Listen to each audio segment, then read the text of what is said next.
Mais uma vez, boa noite a todos os presentes. Estaremos refletindo no livro do Evangelho de Marcos, no capítulo 8, a partir do versículo 31. Evangelho segundo Marcos, a partir do versículo, do capítulo 8, a partir do versículo 31.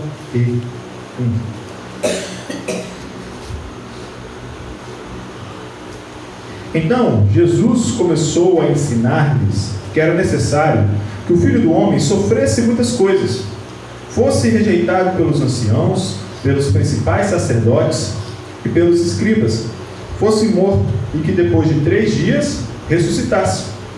E isso ele expunha claramente. Então Pedro, chamando-o à parte, começou a repreendê-lo. Mas Jesus, voltando-se e vendo seus discípulos, repreendeu Pedro e disse: saia da minha frente, Satanás, porque você não leva em consideração as coisas de Deus, e sim as dos homens. Então, convocando a multidão e juntamente os seus discípulos, Jesus lhes disse: se alguém quer vir após mim, negue a si mesmo, tome a sua cruz e siga-me. Pois quem quiser salvar a sua vida, a perderá. E quem perder a vida por minha causa e por causa do Evangelho, esse a salvará. De que adianta uma pessoa ganhar o mundo inteiro e perder a sua alma? Que daria uma pessoa em troca de sua alma? Pois quem, nesta geração adúltera e pecadora, se envergonhar de mim e das minhas palavras, também o Filho do Homem se envergonhará dele, quando vier na glória do seu Pai com os santos anjos. Amém. Meus queridos, gostaríamos de hoje estarmos refletindo um pouco sobre o caminho de Cristo. O caminho que Cristo ele abriu para que nós pudéssemos seguir. É interessante quando a gente para poder analisar, para um caminho ser aberto, se a gente tentar imaginar, porque hoje já está tudo muito bem estruturado, a infraestrutura onde vivemos, pela nossa tecnologia, pela nossa civilização mais moderna, mas se a gente parar para poder pensar, antes mesmo disso tudo existir, antes mesmo de quando poderíamos dizer que somente mata, para que um caminho fosse aberto, era necessário primeiro alguém que pudesse desbravar esse caminho. Era necessário primeiro que alguém fosse abrindo ali algum espaço. Talvez, até mesmo quando os portugueses chegaram aqui, até mesmo alguns caminhos deveriam existir, pelos próprios indígenas, querendo ou não, por mais que estejam acostumados a andar, mas às vezes eles vão traçando ali um caminho mais específico, e no próprio fato de andar continuamente ali, vai se deixando uma parte um pouco mais aberta. Então, quando a gente para poder analisar sobre isso, primeiro alguém precisa ir à frente. E logo depois vai se fazendo toda uma estrutura, onde tinha um caminho que antigamente, talvez se a gente for olhar no passado, lá na roça, onde antigamente passava a pessoa a pé, depois passava ali com uma charretinha, aí vai abrindo, faz uma estradinha de chão, já começa a passar com um carro, aí depois vem uma pavimentação, vai só aperfeiçoando. Aí às vezes, vem até mesmo as próprias empresas, faz uma análise ali daquele caminho ali, e fala assim, tinha um caminho aqui, mas talvez é melhor passar para o outro lado. Faz uma análise e refaz todo o trajeto, toda a infraestrutura, sinalização e por aí vai. E aqui no texto que nós lemos, Cristo ele apresenta um caminho pelo qual ele abriu para nós. No início, nos primeiros versículos, só para darmos uma ideia do que se passava aqui, Senhor Jesus Cristo estava falando com os seus discípulos. Os discípulos, como nós bem conhecemos, eles eram pessoas que vinham da cultura judaica, que vinham da religião judaica. E aqui Cristo estava falando para estes homens que passaram a vida inteira ouvindo ali os mestres, ouvindo os seus pais, ouvindo toda a história falando a respeito do Messias que haveria de vir, ouvindo muitas das vezes, falando por meio das profecias e aguardando ansiosamente por este Messias que haveria de vir. É para estas pessoas que Cristo está falando. Pessoas que já tinham conhecimento do Messias, de algumas profecias, e pessoas que aguardavam ansiosamente pela manifestação desse Messias. Além disso, nós estamos falando de pessoas que conviveram com Cristo por um determinado período até este momento. Pessoas que estavam juntos com Cristo, que pôde presenciar milagres, que puderam presenciar maravilhas, e até mesmo participar destes milagres, desde a sua convocação, naquela pesca maravilhosa, desde até andar sobre as águas, como Pedro teve a oportunidade de fazê-lo. Então, quando nós olhamos para aqui, falando que Jesus Cristo começou a ensinar, nós estamos entendendo que Jesus Cristo está falando para essas pessoas. Pessoas que aguardavam o Messias. Mas não somente isso, porque os outros judeus também aguardavam o Messias.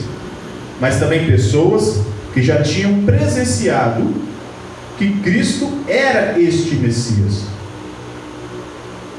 Que Cristo era o próprio Messias que haveria de vir.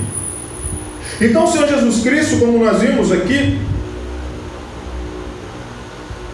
Ele começa a falar sobre aquilo que haveria de vir. O Senhor Jesus Cristo, então, ele começa provavelmente se utilizando do próprio texto do Antigo Testamento, mostrando para eles, a palavra aqui, como nós vimos aqui no versículo 32, falando assim, que ele fazia isso de uma forma clara. Ele expunha de forma clara para eles que ele era o Messias e que ele deveria sofrer, mas que ao fim iria ressuscitar. E mesmo Pedro, tendo passado por tanta coisa junto com Cristo, e até mesmo andado sobre as águas junto com Cristo, e até mesmo vendo ali na frente dele o próprio Senhor Jesus provando para eles que era pela vontade do Pai que ele deveria passar por todo aquele processo, ainda assim Pedro se manifesta aqui falando, repreendendo o Senhor Jesus. Esse repreendendo lá em Mateus fala, fala assim, tomara que isso não aconteça. Ele vai meio como se fosse isso, falando assim, não, Senhor, tomara que você não sofra, tomara que você não passe por isso. E aqui nós vemos então esta repreensão de Cristo. Então, versículo 31 é como nós acabamos de falar. Cristo, ele prova, ele explica claramente a palavra e a vontade do Pai. Quando nós falamos de que Cristo ele é lá no Antigo Testamento, falando, olha só, está vendo o que os profetas estão falando a respeito do Messias? Não é somente da palavra em si escrita, mas precisamos entender de que a palavra proferida pelos profetas é a palavra que representa a vontade do Pai. Como Isaías 55 fala, assim é toda a palavra que sai da minha boca, jamais retorna para mim vazia, antes ela vai e cumpre tudo aquilo que lhe foi ordenado a fazer. Então a gente precisa entender que quando Cristo está expondo essas coisas aqui para os seus discípulos, no versículo 31, ele não está falando somente dos textos escritos, não é somente de um texto sagrado escrito, mas também da vontade do Pai. E é interessante destacar que o Senhor Jesus Cristo, por mais que ele falasse de todo o seu sofrimento, mas ele também fala a respeito da esperança que ele vem trazer ao fim. Ele não simplesmente fala somente do seu sofrimento, mas ele fala que depois de 3 dias ele ressuscitaria. Depois de ter passado por todo esse sofrimento, ele deixa muito claro também de que o sofrimento ele tem um fim. No fim ele ressuscitaria, ele venceria a morte. Versículo 32. Mesmo com Cristo falando de forma tão clara, tão objetiva, Pedro, ele traz então, chama o Senhor Jesus Cristo à parte para falar assim, Senhor, tomara que isso não aconteça. Talvez Pedro estivesse expressando um sentimento genuíno para o Senhor Jesus, de preocupação, um sentimento de carinho, de amor pela pessoa de Cristo, pelo qual ele conviveu por esses tempos, e ele aprendeu também a amar. E ao ouvir da palavra de Cristo o sofrimento pelo qual ele iria passar, provavelmente ele deve ter se sentido muito pesado, falou assim: Senhor, tomara que não aconteça, porque eu te amo. É difícil nós simplesmente tentarmos nos colocar aqui talvez no lugar de Pedro, porque ao olharmos daqui no texto lido é muito fácil falar assim: poxa Pedro, você não está vendo ele explicando tão claro que era o objetivo, era a profecia? Mas aqui, pela própria questão do seu coração, do seu sentimento, por um determinado momento, o sentimento humano de Pedro, a vontade pessoal de Pedro, por causa do seu amor para com Cristo, para com a pessoa de Cristo, acabou sendo mais forte do que o conhecimento da vontade de Deus. Mesmo ele sabendo a vontade de Deus, mesmo ele ouvindo, acabando de ouvir qual era a vontade do Pai, o seu lado humano acaba falando mais alto aqui neste momento. É fácil, como falamos, né, sempre apontarmos para Pedro e falar assim: você vacilou. Mas quantas vezes, por coisas muito menores, deixamos o nosso lado humano falar mais alto do que a vontade do Pai? Quantas vezes, por coisas muito menores que essa situação que Pedro estava aqui vivendo neste momento, nós deixamos o nosso pensamento, as nossas convicções, o meu coração, o meu desejo falar mais alto do que a vontade do Pai. Isso que Pedro ele acaba demonstrando aqui. A vontade do Pai, precisamos entender que a vontade do Pai, ela precisa ser maior do que a nossa própria vontade. É a vontade do ser humano.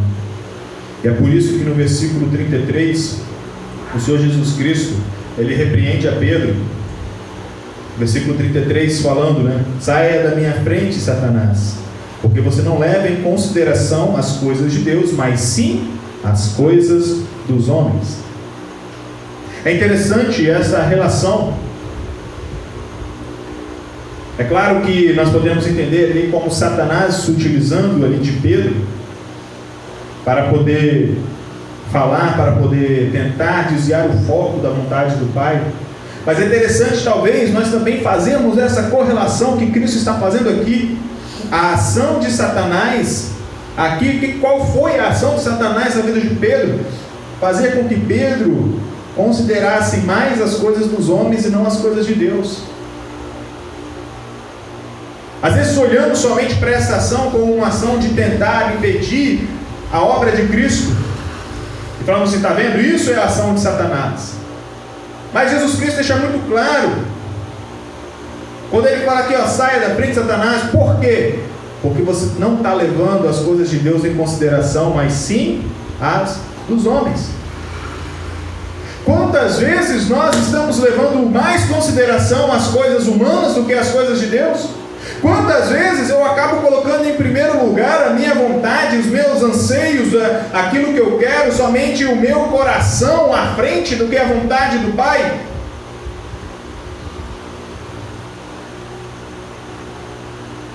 É a mesma coisa aqui. Quantas vezes acabamos sendo usados pelo inimigo, porque nós levamos mais consideração às coisas dos homens do que às coisas de Deus. Quando eu vejo para essa situação aqui de Pedro, eu vejo esse ensino pesado para nós. Quando eu vejo isso aqui, nós sempre aproveitamos, né, ainda mais pelo fato de Pedro ser essa pessoa de personalidade tão forte, que nós temos uma facilidade tão grande de falar da pessoa de Pedro, de falar como ele vacilou, olha só como ele vacilou, sem perceber que muitas das vezes estamos fazendo a mesma coisa. Dia após dia nós temos feito a mesma coisa. A necessidade do ser humano de estar no controle da situação. Isto não vem de Deus. Isso vem do inimigo. Fazer as nossas vontades e os nossos desejos não vem de Deus. Isto vem de Satanás.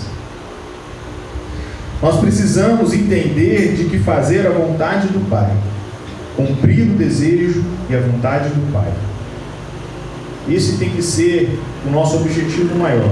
Porque se nós não estivermos vivendo assim, estamos simplesmente deixando com que Satanás vá influenciando a nossa vida, vai influenciando aquilo que pensamos, aquilo que fazemos. Então, depois que acabou de passar por essas coisas, então Cristo ele chama as multidões, ele chama ali a multidão para conversar com elas. Depois que ele acabou de presenciar, depois que esse fato acabou de acontecer, e aonde Cristo fala assim: olha só, o problema que está acontecendo aqui é que eu estou aqui neste momento revelando a vontade do Pai, revelando para vocês de que eu sou o Messias que vocês tanto aguardaram, revelando de que por mais que eu tenha os sofrimentos, um caminho árduo a enfrentar, mas no fim eu vou ressuscitar. Ainda assim, por mais de tudo que vocês conviveram comigo, por mais de tudo que vocês presenciaram junto comigo, foram multiplicações de pães, foram acalmar tempestades, foi ver várias pessoas doentes sendo curadas, pessoas até mortas sendo ressuscitadas. Vocês vivenciaram tudo isso e eu estou falando para vocês qual é a vontade do Pai. Ainda assim vocês não estão querendo seguir a vontade do Pai, vocês estão ainda querendo colocar a vontade de vocês na frente das coisas. Depois que Cristo acontece essa situação, ele vem e chama a multidão para fazer um alerta para eles e também para os seus discípulos. E ele começa falando: se alguém quiser, no versículo 34, vir após mim, negue a si mesmo, tome a sua cruz e siga. Ele começa a falar que as pessoas têm que vir após a ele, porque ele vai à frente abrindo este caminho. Ele é aquele que vai desbravando este caminho, pelo qual antes nós não conseguíamos ter acesso. É como se nós imaginássemos, como eu acabei de dizer, nós temos um ponto para chegar, mas na nossa frente uma mata muito fechada, precisa de abrir um caminho até chegar naquele ponto. O Senhor Jesus Cristo é aquele que vai à frente abrindo este caminho. Por isso que ele fala: vocês têm que vir após mim, deixa que eu vou na frente. Quem quiser vir após mim, negue-se a si mesmo e tome a sua cruz. Por que Cristo ele falou sobre isso? Porque foi algo que ele acabou de acontecer com Pedro. Naquele momento, quando a vontade pessoal de Pedro, o seu sentimento pessoal que ele tinha ali para com a pessoa de Cristo, falou mais alto do que a vontade do Pai. Cristo também está falando para Pedro: Pedro, você quer me seguir? Você tem que negar isso, cara. Eu estou acabando de falar qual é a vontade do Pai. Aí no seu coração fala assim: mas eu não quero isso, Senhor. Nega então essa sua vontade. Ah, você não quer? Então tome a sua cruz, mortifique essa sua vontade. Já que você não quer, você tem que pegar essa vontade de não querer e matar ela. Negue-se a si mesmo, tome a sua cruz e siga. Deixa que eu vou preparar este caminho. E sabe, meus queridos, é interessante nós imaginarmos, porque na alusão que nós falamos sobre os caminhos que são feitos, né? Geralmente alguém vai lá, abre, fica aquele pavimentozinho, aquele estradinho de chão, depois vem outros, vai estruturando, ou até mesmo uma empresa para poder avaliar se aquele caminho está certo ou errado. Mas o Senhor Jesus Cristo fez o projeto completo. Ele não só desbravou, como ele pavimentou e sinalizou perfeitamente este caminho até o nosso destino final. Ele estruturou de uma forma tão completa e no qual não há mais necessidade de fazermos mais nada a acrescentar. É como nós vemos lá em Hebreus 19, versículo 20: entrar no santuário pelo novo e vivo caminho, isto é, pelo sangue de Cristo, pela sua carne. Então, quando ele fala sobre tomar a cruz, está falando sobre tudo aquilo que eu tenho considerado. Será que eu estou trilhando neste caminho simplesmente só seguindo após Ele? Ele foi na frente, eu vou logo após. Ou como nós podemos ver no versículos 35, 36 e 37, pois quem quiser salvar a sua vida, a perderá, e quem perder a vida por minha causa e por causa do Evangelho, esse a salvará.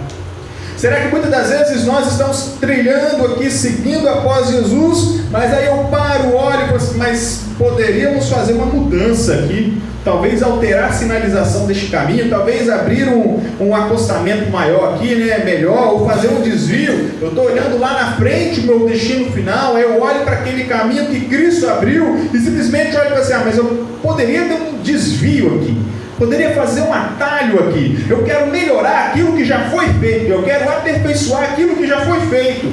Isso nós fazemos cada vez mais, onde eu deixo de seguir a vontade do Pai para poder seguir a minha própria vontade. Porque quando eu estou tentando seguir os meus próprios desejos, os meus próprios anseios, eu estou tentando trilhar o meu próprio caminho. E Cristo já deixou claro, assim, olha, o meu aqui já está pronto, o caminho que eu tracei, é só você vir após. Todo o seu desejo de fazer algo diferente daquilo que Cristo falou, toda a sua vontade de fazer a mais ou além daquilo que Cristo já deixou pronto, é você tentando achar um desvio. E Cristo, Ele deixou a nossa forma de viver aqui neste mundo, de como devemos trilhar a nossa vida, de como devemos relacionar-nos uns com os outros, de como devemos adorar a Deus, servir a Deus. Ele deixou tudo isso para a gente. Só basta a gente seguir. E aqui ele vem colocando que para eu poder ganhar a minha vida, eu preciso perdê-la aqui. É o negar a nós mesmos. É tentar calar a voz do nosso coração, para ouvir cada vez mais a voz do nosso Deus. De que adianta, versículo 36, uma pessoa ganhar o mundo inteiro e perder a alma? Que daria uma pessoa em troca de sua alma? Que adianta nós tentarmos fazer tanta coisa para satisfazer o nosso coração, a nossa vontade, mas no fim perdermos a nossa alma? Cristo, ele até faz uma pergunta bem direta: que daria uma pessoa em troca da sua alma? Será que vale a pena viver da forma que nós desejamos, da forma que nós queremos, satisfazendo somente a nós mesmos, mas perder a nossa alma eternamente? É a mesma ideia se a gente parar para pensar, chegar alguém aqui agora oferecendo, vou oferecer 10 milhões para você aqui agora, mas daqui a 10 minutos você vai morrer. Quem aceitaria? Quando o Senhor Jesus Cristo faz essa pergunta, o que daria uma pessoa em troca da sua alma? O que a pessoa vai dar em troca da sua alma? Tenho certeza que se chegasse alguém oferecendo agora 10 milhões para você, mas daqui a 10 minutos você vai morrer, eu acho que ninguém nesse mundo aceitaria. Porque a pessoa já está ciente, mas peraí, o que vai adiantar eu ter esses 10 milhões se eu vou morrer daqui a pouco? Não vai servir de nada? Então não, deixa eu viver. Não vou conseguir nem gastar esse dinheiro em 10 minutos. Então, vai adiantar de nada? Vai servir de nada? O problema é que muitos estão querendo pagar para ver, porque eles ainda não tiveram a noção de que a nossa vida aqui na terra é muito menor do que esses 10 minutos se comparado com a eternidade. É muito menor do que esses 10 minutos. Se na nossa cabeça faz sentido a pessoa recusar os 10 milhões por causa daqueles 10 minutos de vida, por que muitos têm recusado a eternidade por causa de uma vida aqui para viver conforme a sua própria vontade, seus próprios desejos? Se a pessoa acha que 10 minutos é pouco, a nossa vida em relação com a eternidade é menos ainda. Ah, mas eu vou viver 80 anos. Mas em relação à eternidade é muito menos que 10 anos. É um sopro. É um sopro. No fim, o Senhor Jesus Cristo deixa bem claro a situação daqueles que não buscam segui-lo. Versículo 38, O Filho do Homem também se envergonhará dele lá no fim. Meus queridos, Cristo, Ele nos chama para segui-lo. Cristo, Ele nos chama para trilhar o caminho que Ele já desbravou, que Ele já deixou pronto. A gente só precisa fazer uma única coisa: negue a si mesmo. Tome sua cruz e siga. É só isso que Ele pede. Negue a si mesmo, tome sua cruz e siga. Precisamos passar dia após dia analisando o nosso coração, os nossos desejos, a nossa vontade, para ver se elas fazem parte da vontade do Pai. O meu desejo de viver dessa forma, qual é a motivação? O que me motiva a fazer tal coisa? É só para poder, porque eu quero, mesmo sabendo que muitas das vezes eu posso ferir alguém, magoar alguém, passar por cima de alguém, mas o que mais importa é fazer o que eu quero, mesmo que muitas das vezes signifique eu amar mais aquilo que eu estou buscando do que buscar a Deus. Precisamos cada vez mais mortificar o nosso eu, porque Ele nos chamou para segui-lo neste caminho. Nós não podemos ficar buscando esses atalhos, pavimentar outro trecho, tentar mudar a sinalização. Ele já deixou pronto. E muito mais, meus irmãos, além disso, Ele deixou pronto e já deixou avisado como será o destino final. Falou que vai ser difícil, vai ser tortuoso, vai ser complicado este caminho, mas no final, assim como Ele falou aqui para os seus discípulos a respeito da sua ressurreição, será a nossa recompensa. O caminho que Cristo nos deixou, ele não tem, podemos dizer, muitas placas ali de sinalização. Tem a regra principal, que é o que ele acabou de falar: negue a si mesmo. Faça a vontade do Pai. Busque incansavelmente a vontade do Pai na sua vida. Como o Senhor Jesus Cristo, Ele chegou e falou uma vez: minha comida e minha bebida é fazer a vontade daquele que me enviou. A minha razão de existir é fazer a vontade do Pai, fazer a vontade de Deus. E que assim possamos cada vez mais juntos, fortalecidos no Espírito Santo do Senhor e na sua palavra, seguirmos após Ele, sabendo de que Ele já foi na frente e deixou tudo pronto para nós. Deus assim nos abençoe. Amém.